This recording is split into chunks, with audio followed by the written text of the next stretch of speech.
Sobrang malaman siya kasi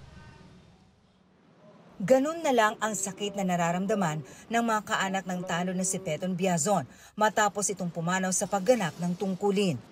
Rumisponde lang anya si Biazon sa nakawan sa barangay 281 Binondo, Maynila kahapon ng madaling araw. Nagtawagan yung mga tanod natin sa two-way radio na may nakitaan na may nagtutulak ng e-bike. Nagtutulak, usually kasi pag nagtutulak, suspect namin yan na nagnanakaw na ng e-bike. Nung nagkatawagan ng ating mga tanod, hinabol nila. Inabutan naman hanggang ma-corner ang suspect ni Peton at ng mga kasama nito.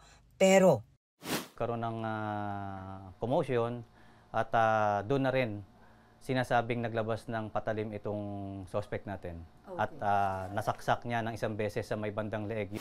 Isinugod sa ospital ang biktima pero namatay din kalaunan. Hindi namin matanggap yung nangyari kasi yung tao na yun napakabait.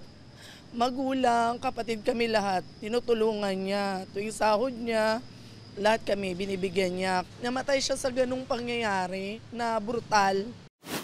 Agad daw na tumakas ang suspect matapos umano ang pananaksak sa biktima. Pero nahuli din siya sa lugar, hindi kalayuan sa pinangyarihan ng krimen matapos ang isinagawang backtracking ng mga pulis. Through CCTV, nalaman natin yung kanyang whereabout. Na-recover ang murder weapon na ginamit umano ng suspect. Depensa ng suspect. tinataw po. Hindi ko na rin naman po balak lumaban o gumanti na ano. Ang ano ko lang po maprotektahan yung sarili ko. Ang pagpangalawang hataw po sa akin, siya pong lumapit. Di ko po akalain na masusundot siya ron sa hawak ko. Anong hawak mo? Screwdriver.